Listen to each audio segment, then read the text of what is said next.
Hello, everybody, and welcome back to Terraria. My name is TStrat. In the last episode, we tackled Skeletron and the dungeon.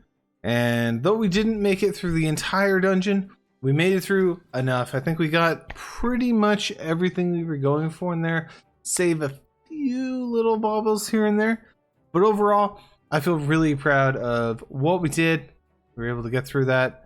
And I'm really digging where we're going from here. So, what are we doing next? Well, we have a few things to do. We still need to prep for the Wall of Flesh fight, which is the final fight before pre-hard mode. However, there is another boss, and for a lot of people who may not know, Terraria had a crossover event with Don't Starve Together. I've been showing a lot of items from there, such as the Abigail Flower. There's also, I believe, the Tentacle Spike, which I have in this chest. Nasty Tentacle Spike. And the Bat are all from Don't Starve. And there's one more thing that's really big from that game, and that is the boss from that game known as Deerclops. So Deerclops is actually you can find him in the snow biome, and he likes to roam around there and attack players. You can also craft his boss item out of demonite, lenses, and flinx fur.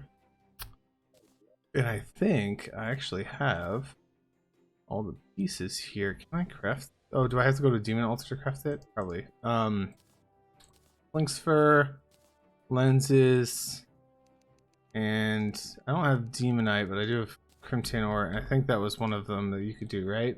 Just want to make sure I have the right stuff before I run away. Yeah, crimson ore. All right, so we need to quickly find a demon altar, and where better to go than just the crimson? It's a well-known location. I already checked that merchant. He's not selling anything that great. Let's see. So, Deerclops is a very interesting boss fight. You can fight him early if you want.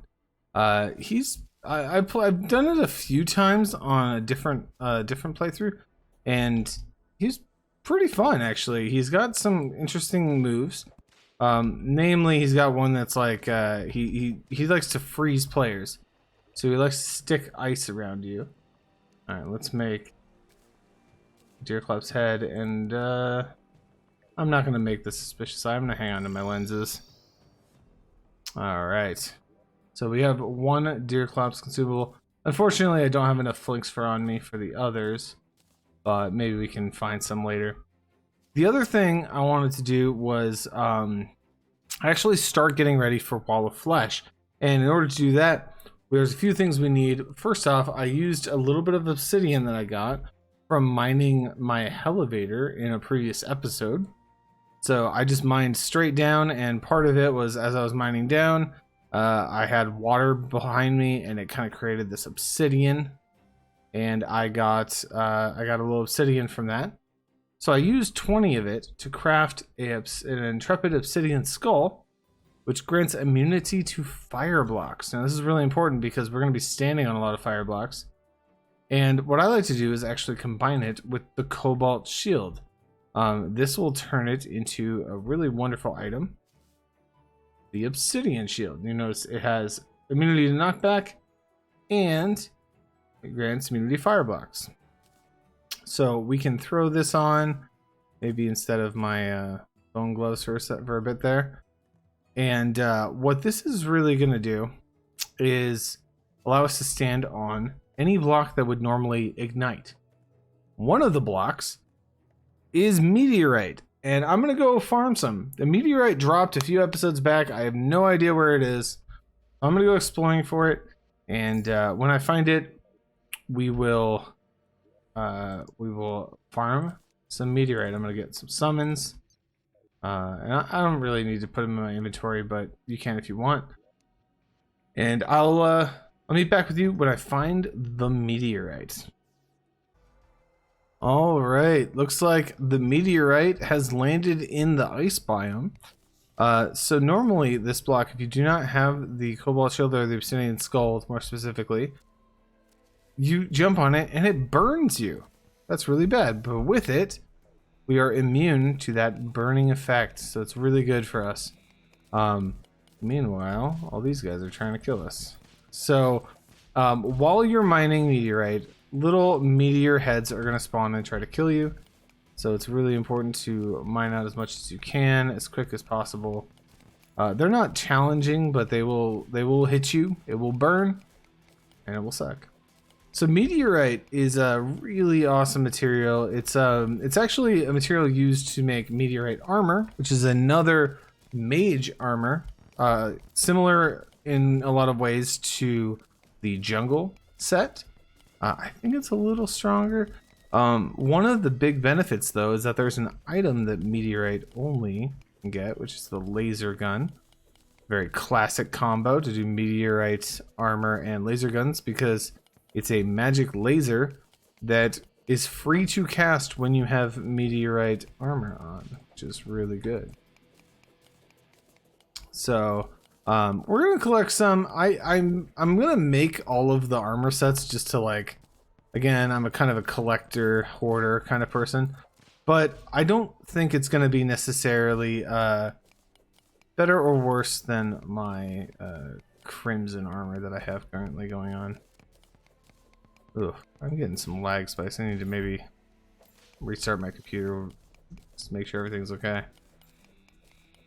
But anyway, we're just gonna mine all this up, and I think I will see you guys back at the base once we got this all mined. All right, we are back at the base now. I have meteorite, so much meteorite. We're just gonna craft up.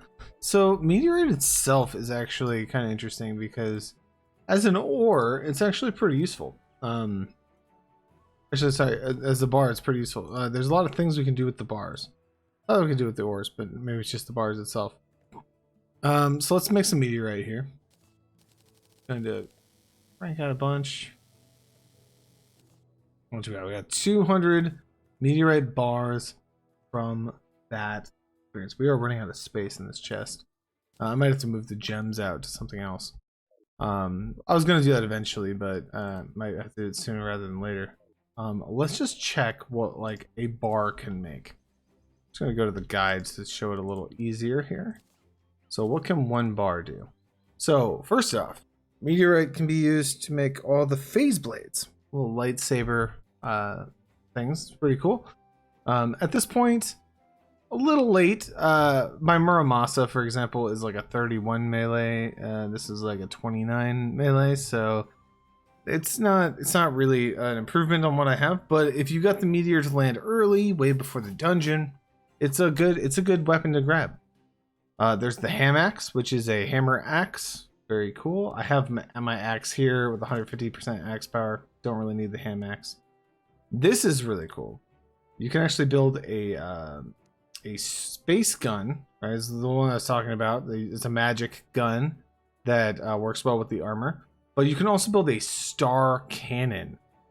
Now the star cannon is 62 range damage. Probably one of the strongest weapons for any player in pre-hard mode. But the catch is it shoots falling stars as a material. So I'm actually going to make one.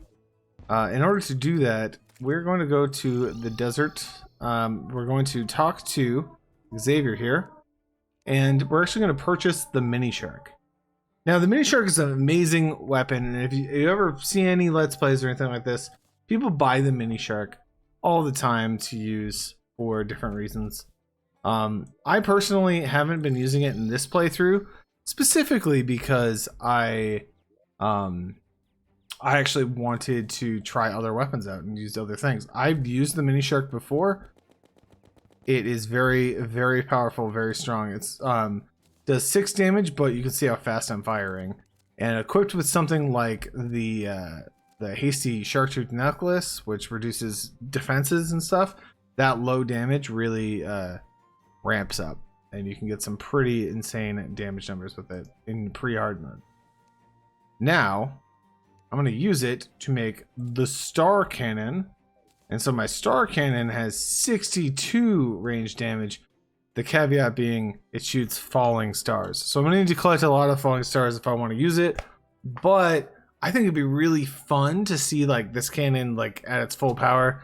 I'm going to start collecting falling stars again like I was kind of doing at the beginning of the game. I'm going to get my mana up to 200 base. And then I'm going to use the rest of the falling stars just to, I'm going to save them for this thing.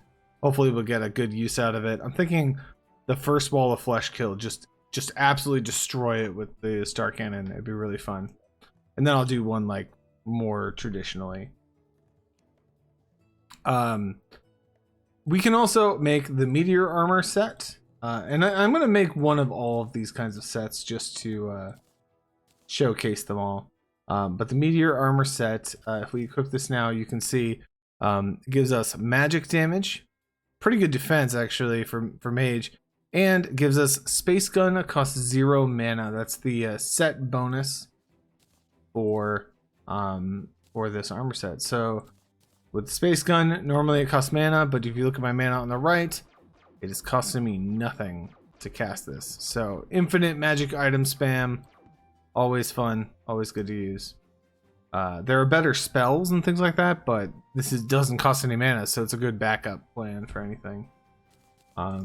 Additionally, there's another armor set. So we got the jungle set, we got the meteor set. There is also the set from the dungeon itself. Can I make it? That's the real question, isn't it? Let's see. I have some of the stuff. It's bones plus something. The necromancer set, the necro set here. Cobwebs, yes. We need good old-fashioned cobwebs for it. So let's go here, craft, and we can make the necro set. So necro armor comes from the dungeon as well. And I mentioned that, you know, the dungeon you get, rangers only get the handgun, which isn't super great. But they do get this set as well, which is increased range damage for all the pieces, decent defenses, a little about the same as Meteor, and you get the increased range critical strike chance, which is very nice. This set would actually pair well with the Star Cannon because it is ranged damage as well. So something to consider. It's a little bit less damage when I just have my Crimson set, which is Crimson set's just kind of generic, just has damage and has pretty good defenses all around. So we have a magic set, a range set. We also have the summoning set with the B set here. And the last one is the melee set, which is from Hell. It is the one that you get with Hellstone, which we're not quite to yet. So we're going to hold off on that for now. In the meantime, let's head over to, let's get some potions. Let's head over and let's try this boss fight. I want to see how it goes. I made that boss item. If it goes poorly, I'm just going to have to farm more boss stuff. So let me just put this armor here for, and you can see for comparison, actually, I'll put them right next to each other. These two are your basic sets for your magic. So you get, this one increases your maximum mana and then also has damage. This one just has damage, it's a little bit more. So if you need the more mana for your bigger spells, that's the jungle set's gonna be better. But meteor set will have overall more damage for you. Alright. And let's put this combos back. Let's see, I'm gonna get some basic healing. So let's grab some of these. Some of those. All right. Got some health potions here. Do I have any food? I feel like I never have any food. Where's it always go? I feel like I keep quick stacking it away somewhere and I have no idea where it would be. I had like 60 fish or something at one point. I don't know what happened to it. But oh well. let's actually make some heart lanterns while we're at it, just to make sure we are good to go there. Some heart lanterns. And let's head over. Where do we want to do this? We want to do it in this biome. I'm just trying to figure out the best place to do it. Maybe right along the edge here, or like in this pit area. I don't know, something like that. Or right here, maybe. Let's just go right to the edge. And make sure we grab that. Got our two bees hanging out. So, Deerclops is a pretty cool fight. I mentioned before he's got some ice moves that he uses. He basically stalks the player. There's no way to like prevent him from getting to you, or to. They have like anti-cheese mechanics in there that are pretty cool. But essentially, he's got one really big weakness, and that is he can't hit things that are extremely close to him. So there are ways to cheese this fight by essentially locking yourself kind of inside his model. However, we're not going to do that. We're not going to do something like that. We are going to fight him normally as we can. And I'm just going to make a flat arena. And it's going to have, I think, one platform section above it. So let's just mine out this thing right here. We do want it to be kind of long so we can, you know, run back away from the fight if we have to. But overall, this should be fairly straightforward. If you want to know how to summon Deerclops without the item, so if you're having trouble finding flinxes, even though they increase the spawn rate of the flinxes and everything like that, you're still having trouble finding them, Deerclops will spawn in blizzards. So if it's raining outside in your house, head over to the ice biome. It'll be blizzard will be happening there, and there's a chance for Deerclops to spawn. If you just sit there long enough, he will come for you. I always make the joke when he shows up. It's like, has it been 30 days? In Don't Starve Together, Deerclops is guaranteed to spawn in the first winter after 30 days have gone past in the game. On the night, I think it's like night of day 30, something like that, or 31 or something like that. Very cool. If you haven't played Don't Starve Together, I actually highly recommend it. It's a pretty fun game. I'm bad at it. I'm pretty bad at it. For some reason, just the kiting mechanics in the game for actually like killing things eludes me. We'll see, my kiting skills are not superb, as we'll see in the hard mode bosses for sure. I don't know why I'm spending so much time on these background walls. It's just, they were just bugging me that they existed. The one thing I really like about this game too is like you can you can do everything really slowly with bad tools while you're waiting to upgrade, or you can just upgrade the tools and be better. So like, this is an iron hammer. This is gonna be so much faster than a wood hammer, but it's still slower than like the Meteor hammocks that we saw. I could have gotten that. So anytime that I'm like complaining about how slow this is, it's like, well, it's my fault for not upgrading the items that I could have. By the end of the game, all the tools are insanely fast. Even like mining and stuff like that gets really trivialized. All right, so we're going to build this platform, and I think I want to do it a little higher than you might think. I'm going to do it about here.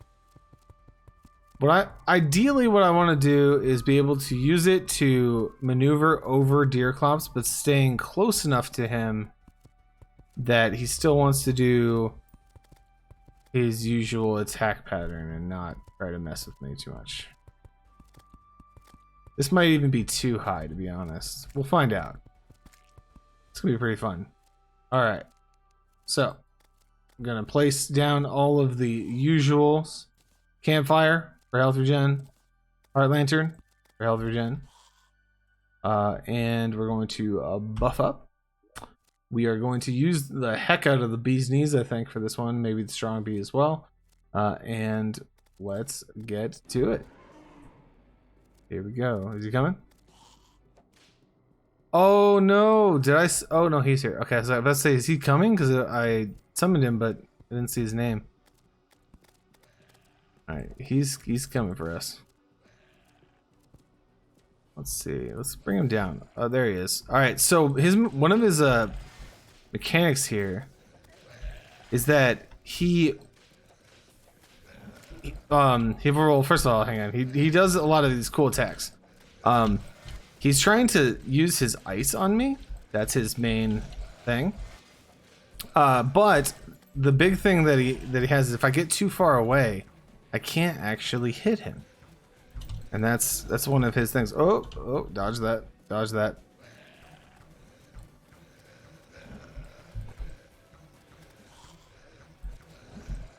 Oh, let's get out of that space. And dodge to the side. We're doing pretty good so far. He's got a lot of health. But he's not crazy difficult. I think we're a little too high. I was kind of hoping he would do more of his ice moves, but if you were low enough, he'll do the ice moves. And so, like, there's one. So you can kind of go around him. And if you're inside, he actually has trouble hitting, like, right inside his body. Oh. But he doesn't have trouble hitting to the side like that. Alright, we're doing pretty good so far. Ooh, gotta stay a little closer. That move is the one I'm worried about the most. It's gonna really hurt if he does it too much. Alright, we got him to about half. I am in a bad spot. Oh gosh, man. I got stuck on a corner. He's not easy, but I think we could do it. I just was a little sloppy in that fight. Overall though, I think we did all right. I think I was missing a couple of regen buffs as well. But anyway, that's the Deerclops fight. We're definitely going to fight him a bit more, but for right now, I do want to continue working our way up, leveling up a bit more, and for that, I do want to check out the stuff in the Hell Zone. Now, I messed up when I was digging, and I'm off by 1, which is really annoying. But I think the rest of it's okay. Now, on the Drunk World, there's an interesting mechanic with the Underworld, which is in the center of the Underworld, all the middle bits. There is just empty lava, nothing else. So I dug all the way down here, and then when you get to the bottom, just coming up here in a minute, right about, I'm gonna slow myself down here, right about here, this entire bottom section is just covered in lava. So what we're gonna do is we're gonna just kind of make our way across until we find something that isn't lava. Oh, yeah, or we could do that and die. That's kind of the issue. All right, I think I have a better way of doing it. Let's try this one more time. So let's go here, heal up so we don't die. The burn lasts for a long time if you're on fire, so gotta be a little careful with that. There's also like things like obsidian skin potions, and we could use that alongside like a water walking potion or something like that. We can make those Terra Spark boots maybe that let us walk on lava. Those kinds of things would really help out here. But I think what I could do as well, a safer way to do this, because I really don't know how long I have to walk, is to just travel kind of along the level we're at, you know, just like right above it. So travel like along here maybe, and just kind of dig down periodically and just check where we're at. So I'm gonna come back to you guys when, oh, is this a spider biome? It is. I'm gonna come back to you guys when I am a little bit closer to the actual buildings in the underworld.